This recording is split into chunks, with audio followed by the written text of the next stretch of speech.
Bonjour tout le monde, j'espère que vous allez bien. Notre leçon aujourd'hui est la suite des leçons de grammaire concernant les propositions. Il s'agit de la proposition subordonnée circonstancielle de conséquence. À la fin de cette leçon, vous serez capable de reconnaître une proposition subordonnée circonstancielle de conséquence en vous basant sur le sens de la proposition ainsi que sur le choix de la conjonction de subordination. Avant de commencer, on va faire une petite récapitulation concernant la proposition subordonnée de temps et de cause. On a déjà vu dans des vidéos précédentes que le complément circonstanciel de temps peut être une proposition subordonnée conjonctive introduite par des conjonctions de subordination comme dès que, pendant que, quand, depuis que, etc. Comme dans cet exemple. Je joue de la guitare pendant que tu fais de la peinture. On a ici deux propositions puisqu'on a deux verbes conjugués, joue et fait. La proposition subordonnée est introduite par pendant que. À quelle question répond la deuxième proposition pendant que tu fais de la peinture? Elle répond à la question quand. Quand je joue de la guitare? Pendant que tu fais de la peinture. Pendant que tu fais de la peinture est une proposition subordonnée conjonctive qui exerce la fonction d'un complément circonstanciel de temps. Passons maintenant à un deuxième complément circonstanciel qui peut être aussi une proposition subordonnée. C'est le complément circonstanciel de cause. Le complément circonstanciel de cause peut être une proposition subordonnée introduite par des conjonctions de subordination comme parce que, puisque, comme, sous prétexte que, etc. Exemple. Il a vu le dentiste parce qu'il a une carie. On a ici deux propositions puisqu'on a deux verbes conjugués, a vu et a. À quelle question répond la deuxième proposition parce qu'il a une carie? Elle répond à la question pourquoi. Pourquoi il a vu le dentiste? C'est parce qu'il a une carie. Parce qu'il a une carie est une proposition subordonnée conjonctive qui exerce la fonction d'un complément circonstanciel de cause. Continuons et commençons par notre leçon pour aujourd'hui, le complément circonstanciel de conséquence. Le complément circonstanciel de conséquence exprime le résultat obtenu suite à une action ou à un état. Il répond à la question avec quel résultat? Pour quel résultat? De manière à obtenir quel résultat? Expliquons-le avec cet exemple. Il fait très froid, les enfants sont tombés malades.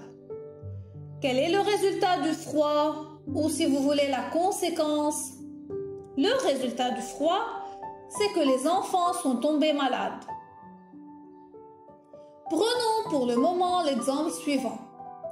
La pluie s'est mise à tomber si bien qu'il a fallu interrompre le match. Combien de propositions a-t-on dans cette phrase complexe? On a deux verbes conjugués, s'est mise et a fallu, donc deux propositions. La proposition subordonnée est introduite ici par si bien que. Ce n'est ni une subordonnée circonstancielle de temps, ni de cause.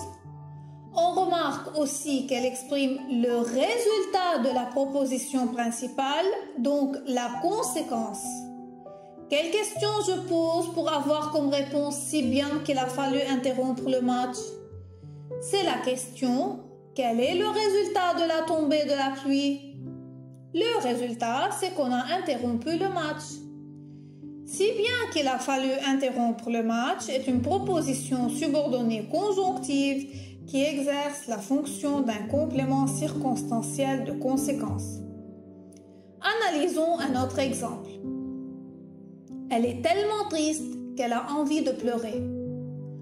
On a deux verbes conjugués, et a, donc deux propositions.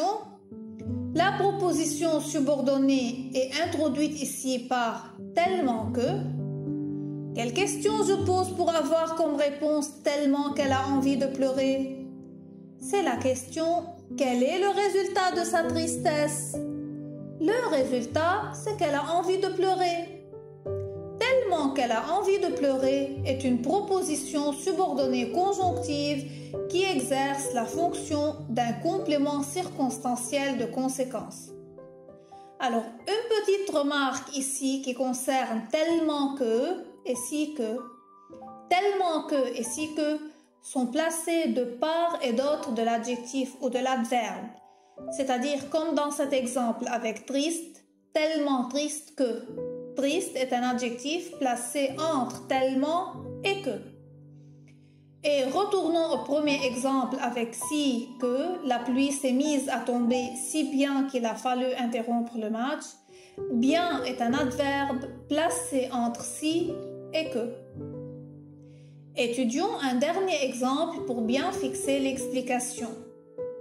J'avais de la fièvre de sorte qu'on m'a obligé à garder le lit. On a deux verbes conjugués, avait et a obligé. La proposition subordonnée est introduite ici par de sorte que. La proposition répond à la question quel est le résultat de ma fièvre? Le résultat, c'est qu'on m'a obligé à garder le lit. Donc, de sorte qu'on m'a obligé à garder le lit est une proposition subordonnée conjonctive qui exerce la fonction d'un complément circonstanciel de conséquence. La synthèse de toute la leçon, c'est que le complément circonstanciel de conséquence peut être une proposition subordonnée conjonctive introduite par une conjonction de subordination ou une locution conjonctive comme de sorte que, si bien que, de manière que, de façon que, au point que, etc. Voilà, c'est la fin de cette leçon. Je vous salue et je vous dis à bientôt.